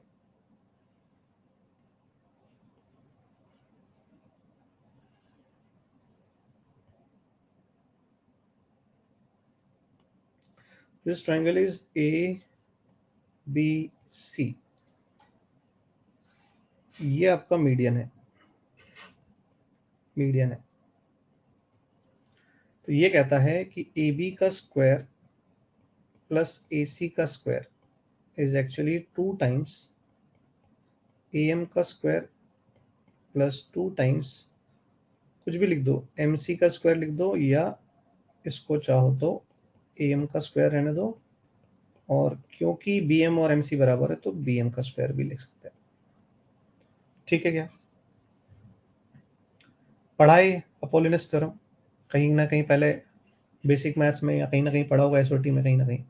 तो उससे अगर अपन इस क्वेश्चन को जाएं तो ये क्वेश्चन अपना डायरेक्टली हो सकता था। ठीक है, तो पीछे देखो, आई थिंक ये क्वेश्चन तुम्हें दिख रहा होगा कि सर ये तो डायरेक्टली हो जाएगा। ये x मान लेते हैं सर, ये आपने 4 दिया ही है सर, ये हमें पता ही है सर, ये हम निकाल सकते हैं सर, यहाँ पे ऐसे भी कर सकते हैं। ठीक है, ठीक है, ये ध्यान में रख सकते हैं। वैसे तो पढ़ा हुआ है, लेकिन फिर भी मैंने एक बार लिखा दिया, रिवीजन हो गया। ठीक है, यस और नो?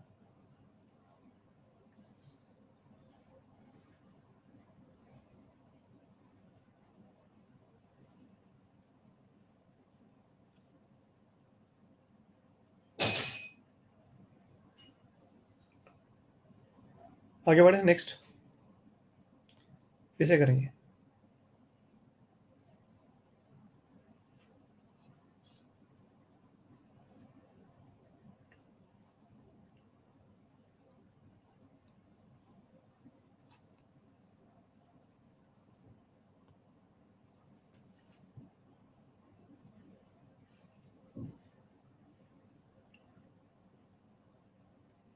अच्छा, अगर मैं ब्लैक स्क्रीन यूज करूं तो वुड यू माइंड कि पीछे अगर जो बैकग्राउंड है वो ब्लैक रहे वाइट की जगह, तो would you mind? I think उससे और अच्छा है ना, अपने को दिखेगा, और थोड़ा सा आईज में भी कम स्ट्रेन पड़ता है।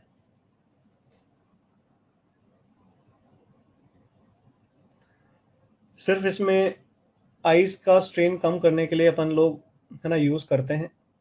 जो लोग प्रिंट आउट निकालते हैं, खुद नोट्स नहीं लिखते हैं, उनके लिए तो दिक्कत है। तो मैं सोच रहा हूँ कि उसको करके देखें। और जो लोग प्रिंट आउट निकालते हैं तो वो लोग तो गलत कर रहे हैं, क्योंकि मैंने कहा है नोट्स बनाने हैं, तो वो लोग गलत कर रहे हैं, उनको तो नोट्स लिखने चाहिए। तो आई थिंक मैं ब्लैक वाला यूज़ कर सकता हूँ, है ना, उससे सही रहेगा। तो नेक्स्ट टर्न से अपन लोग है ना ब्लैक स्क्रीन को यूज़ करेंगे बैकग्राउंड। ठीक है,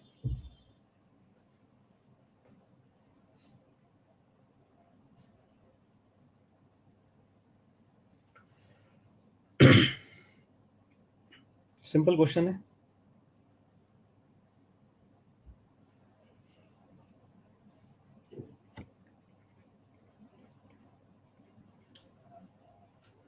हाँ, मैं अपने बाकी बैचेस में देखो ब्लैक स्क्रीन ही यूज़ करता हूँ, उनको बिगनिंग से ही बता देता हूँ मैं। तो बस वो एक दो बच्चे जो प्रिंट आउट निकाल के पढ़ते हैं ना, जो खुद नोट्स नहीं बनाते हैं, उनको वो प्रॉब्लम रहती है।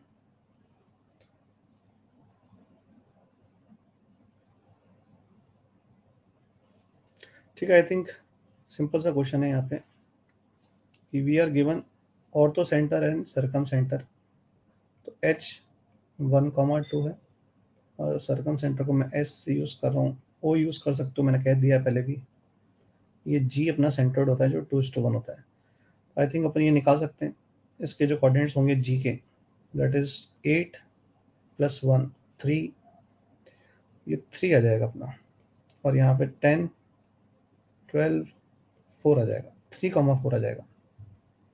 Now we are given a triangle जिसके अंदर अपने को वर्टेक्स ए के कोऑर्डिनेट्स -1, 2 बोले गए और बी और सी के मिडिल पॉइंट को निकालने के लिए बोला गया है, ये निकालने को बोला गया है। तो ये x2 और x3 मान लो, x2 y2 मान लो और इसे अपन x3, y3 मान लें। ठीक है, तो हो गया क्वेश्चन मेरे हिसाब से। यहाँ पर आपका सेंट्रोइड होगा कहीं, तो आपको पता है x1 plus x2 plus x3 by 3 की वैल्यू 3 है। तो यहाँ से आपका x1 plus x2 plus x3 आ गया 9 आ गया। हमें चाहिए था मिड पॉइंट, तो मिड पॉइंट होगा आपका x2 plus x3 by 2 and similarly y2 plus y3 by 2, ये चाहिए मुझे। हो गया क्या? या मैं करूं, x1 की वैल्यू अपने को पता है, तो यहाँ से अपने को x2 प्लस x3 की वैल्यू 10 मिल गई। इसी तरह से अपन y2 प्लस y3 भी निकाल लेंगे।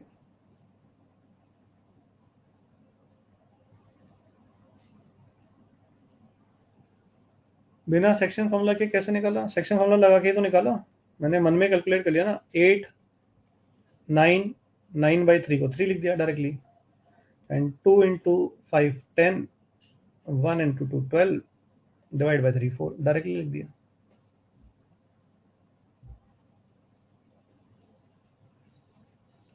ठीक है, 5,5 बता रहे हैं बच्चे, आंसर शायद यही आ रहा होगा। नेक्स्ट क्वेश्चन,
जीरो आएगा डिस्टेंस, इसका मतलब triangle is equilateral.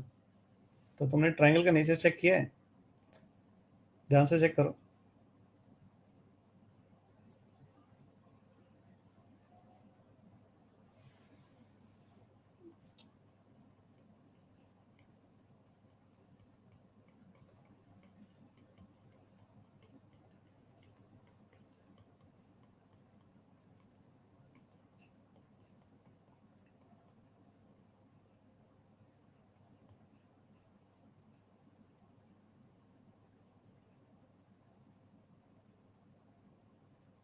What is A B? जिन्होंने भी इक्विलेटरल ट्रायंगल निकाला है वो लोग ए बी बताएंगे कितना आ रहा है, फिर बी सी बताएंगे कितना आ रहा है, और ए सी बताएंगे कितना आ रहा है।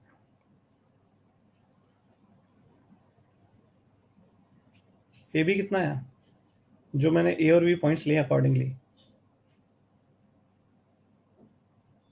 5 आ रहा है। बी सी √50 को 5√2 बोल सकते हैं, और ए सी आपका 5 आ रहा है। तो एक्चुअली में ना ये आपका राइट आइसोसेलेस ट्रायंगल बनेगा, समझे? ये बी होगा, ये सी होगा और ये ए होगा, तो राइट एंगल ए पे बनेगा।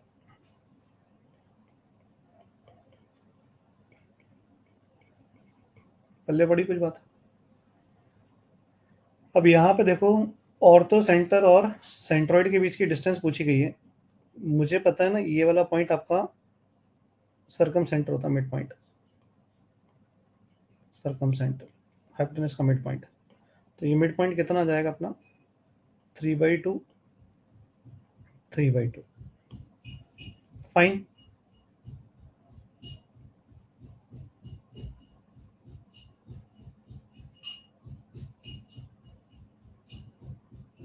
ठीक है, देखो यहाँ पर नेचर जिस बच्चे ने चेक किया तो वो क्वेश्चन जल्दी कर लेगा। अब आप नेचर नहीं चेक करोगे और आप सीधे आगे बढ़ जाओगे तो फिर टाइम लगेगा। अब यहाँ पर हम लोग जानते हैं कि ये जो पॉइंट है ये आपका ऑर्थो सेंटर है। ये सब बातें मैंने प्रीवियस लेक्चर में बता रखी है। तो आई थिंक इसको अगर हम यहाँ पे ज्वाइन कर दें ऐसे, तो ये अपना हो गया यहाँ पे कहीं G, जो उसको 2:1 में डिवाइड कर रहा होगा। हाँ कि ना? तब चाहो तो आप सीधे A और O की डिस्टेंस निकाल लो और उसका 2/3 जो होगा वो AG हो जाएगा। एक तरीका तो ये है। या फिर आपके पास तीनों कोऑर्डिनेट्स हैं तो आप G को निकाल ही लो, ठीक है, और फिर आप डिस्टेंस होने लगा दो, जैसा आपको सही लगे। हाँ कि ना? 2 मेथड बता दी मैंने, जैसा तुमको सही लगे वो मेथड तुम अपना सकते हो। दोनों मेथड अपनी अपनी जगह सही है, ऐसा कुछ डिफरेंस ज़्यादा नहीं है। बट ऑब्वियसली जब मैं O पता है A पता है तो वो डिस्टेंस निकालूंगा और फिर उसका 2/3 कर दूंगा, तो वो ज़्यादा बेटर लग रहा है। अदरवाइज आप ठीक है सेंट्रोइड निकालो, उससे भी चलेगा। ठीक है ना? फाइनल आंसर बताएंगे क्या आता है AG? Anybody? What is AG? अब इसमें भी कैलकुलेशन मिस्टेक कुछ लोग कर रहे हैं, भगवान जाने मतलब इसमें क्या है। हाँ, रूट के टर्म्स में बोल सकते हो, रूट को कैलकुलेट मत करो, रूट तो हम कर लेंगे कैलकुलेट। ऐसा मैं अज्यूम कर रहा हूँ कि हम लोग को √2 √3 इन सब की वैल्यू तो आती ही होगी, ऐसा मैं अज्यूम कर लेता हूँ।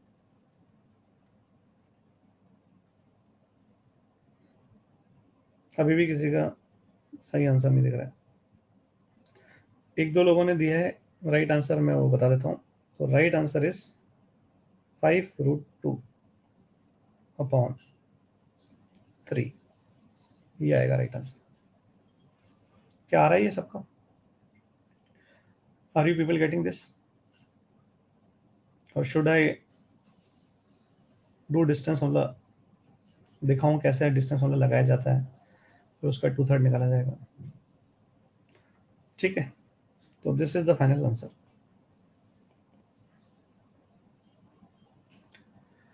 ठीक, तो आज अपन यहीं पर ही क्लास को एंड करते हैं।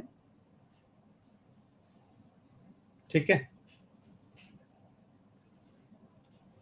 तो अपन लोग का होमवर्क क्या रहेगा ना, स्ट्रेट लाइन की जो शीट है उसमें आप लोग डू योरसेल्फ 1, 2 और 3 करोगे। डू योरसेल्फ हम स्टार्टिंग में अपने लेक्चर चालू होता है तो डू योरसेल्फ एक्सरसाइजेज होती हैं, तो डू योरसेल्फ 1, 2 एंड 3 करेंगे। ठीक है, O1 एक्सरसाइज में हम लोग 1 से लेके 4 करेंगे। O1 में क्या करेंगे? 1 से 4 करेंगे। ठीक है, मैं लिख देता हूँ, चलो। होमवर्क है straight line sheet, do yourself 1, 2, 3 and O1 exercise में, एक्सरसाइज O1 में क्वेश्चन नंबर 1 to 4, रेस 38, ये अपना होमवर्क है। ठीक है, आज का होमवर्क है। और अब कल अपन क्या डिस्कस करेंगे, तो आज मैं रेस 37 का जो सॉल्यूशन है वो ग्रुप में शेयर कर दूंगा।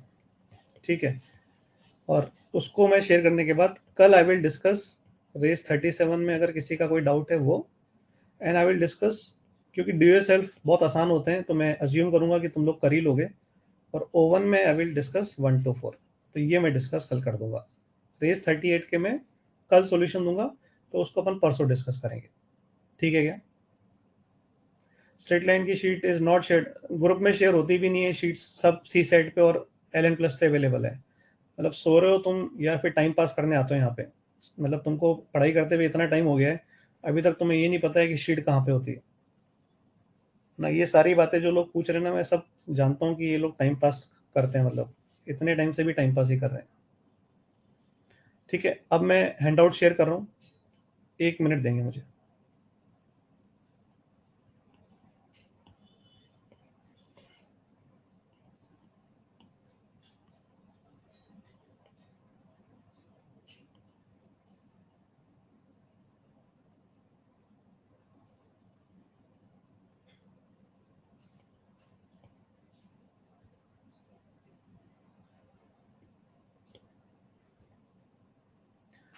इशिता जी कुछ कह रही है, मेरे को समझ में नहीं आया।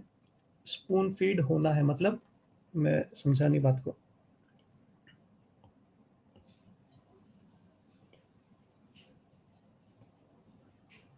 अच्छा, उन बच्चों को स्पून फीडिंग करने की कुछ बच्चों को होती आदत। फिर मैं बोलूँगा तरीका बदल लें वो लोग। 1 से 10 देखो पेजेस हैं, असाइनमेंट शेयर हो चुका है, हैंडआउट देखो। मिला सबको असाइनमेंट? 10 पेज होने चाहिए, एक बार कैलकुलेट कर लो, पेजेस शुड बी 10। आ गया ना? चलो बाय बाय एवरीवन, कल मिलते हैं। ठीक है,